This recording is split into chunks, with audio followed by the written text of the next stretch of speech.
ኦሮሚያ ውስጥ በኦሮምኛ ቋንቋ አገልግሎት ይሰጠኝ ብሎ የሚጠይቅን ምእመን አይሰጥህም ልለው አልችልም። እዚህ ያላችሁ ካቢኔ አባላት አንዳችሁ በዚህ ጉዳይ እጃችሁ ማስገባት አይፈቀድላችሁ። አንዳችሁ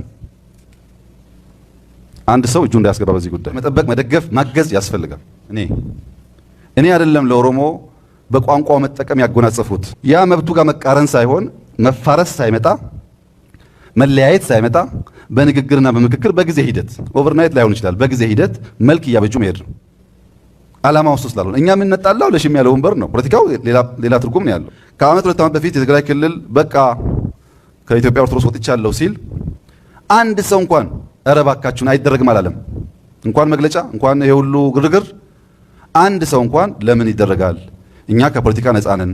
ለምሳሌ በድፍን ኦሮሚያ አሁኑኑ 100 ሰው ተሹሞ ምናምን ላይባል ይችላል።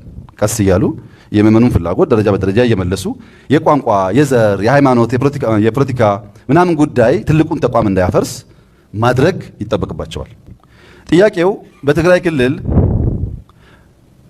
ያሉ ምእመናን በቋንቋቸው ይገለገላሉ።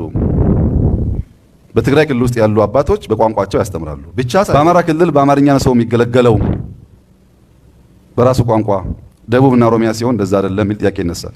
ይሄን መንግስት በማዳፈን ማለፍ አይችልም። ቁጭ ብሎ በሰከነ መንገድ ተነጋግሮ ተመካክሮ የምእመኑን የህዝቡን ፍላጎት መመለስ ነው። ምክንያቱም ምእመኑ ሁሉም የኦርቶዶክስ ልጆች ናቸው። ሰሜንም ይሁን ምዕራብም ይሁን ምስራቅም ይሁን ቋንቋ የትኛውንም ቋንቋ ይናገር በዛች ቤተክርስቲያን ጥላ ስር እስካለ እምነቷን፣ ዶግማዋን፣ ስርዓቷን ከተቀበለ በቃ እናት ናት፣ ልጆች ናቸው። ኦርቶዶክስን በሚመለከት ጉዳዩ በእኔ እይታ በጣም ቀላል ነው። በጣም ቀላል ነው። በእኔ እይታ ምድራዊነትን፣ ማን አህሎኝነትን፣ እኔነትን ከተተወ ይፈታል ብዬ ነው የማስበው። ከባድ ነው ብዬ አልወስድም። ይሄ ተራ ጉዳይ አይደለም። በአንድ መንበር 2 ሊቃነ ጳጳሳት አይቀመጡም። በአንድ መንበር አንድ ጳጳስ ያውም እስከ ሕይወት ፍጻሜ ድረስ ኦርቶዶክስን ማፍረስ፣ ኦርቶዶክስን ማዳከም፣ ኦርቶዶክስን መጉዳት፣ እነሱን እንደ ጳጳስ መቀበልና ሰላሙን ማምጣት ካለው ችግር አይብስም። መቀበል ይሻላል። የሚደግፍ ነገር ካለ እንደግፋለን። መሬት የክልሎችን ትቼ የአዲስ አበባን ብቻ ባለፉት 4 ዓመታት የነበረውን የመሬት ስጦታ ወይም መሬት የነበረውን ክፍፍል ለማንሳት እሞክራለሁ። ካቶሊክ፣ ሙስሊም፣ ወንጌላውያን ቃለ ሕይወትን ጨምሮ መካነ ኢየሱስን ጨምሮ ሙሉ ወንጌልን ጨምሮ ትላልቆቹ ማለት ነው በጣም ብዙ ተከታይ ያላቸው ቸርቾች ጨምሮ 7 አድቬንቲስት ጨምሮ ኢትዮጵያ ውስጥ ያሉ የእምነት ተቋማት በሙሉ ከኦርቶዶክስ ውጪ 350,000 ካሬ ሜትር ገደማ ቦታ ወስደዋል። ሙስሊም፣ ካቶሊክ፣ ወንጌላውያን፣ አድቬንቲስት ተደምረው 350,000 ገደማ ካሬ ሜትር መሬት በካርታ ባለፉት 4 ዓመታት ወስደዋል። ኦርቶዶክስ 1,045,000 ካሬ ሜትር ወስዳለች። የሁሉ ሃይማኖት ተደምሮ 3 እጥፍ ገደማ የሚሆን መሬት በካርታ ተሰጥቶታል ባለፉት 4 ዓመታት። በየትኛውም የታሪክ መዝገብ ቢያገላብጥ የብልጽግናን ያክል ሃይማኖት ተቋማት የደገፈ አብሮ የቆመ መንግስት ሊያገኝ አይችልም። የንጉሶቹ ሌላ ጉዳይ ነው። በዚህ ምክንያት ተቋሙን እንፈልገዋለን። በዚህ ምክንያት ተቋሙን ደግፈነዋል። በዚህ ምክንያት ምንም ሪግሬት የለንም። ብናደርግ ኖሮ የሚል ቁንጭት የለንም።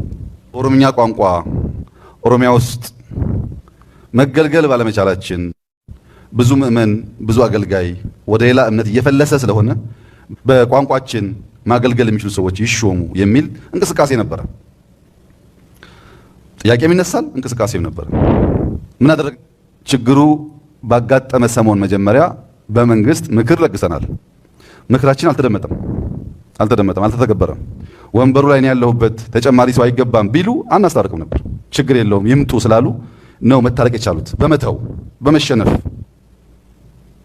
የነበረውን ጥላቻ የነበረውን ንግግር ሳይሆን ማቀፍ ስለሚሻል በዘር እየደወልክ በሰፈር እየደወልክ በምናምን እየደወልክ የሚደረግ ጫወታ ኢትዮጵያን ስለማይጠቅም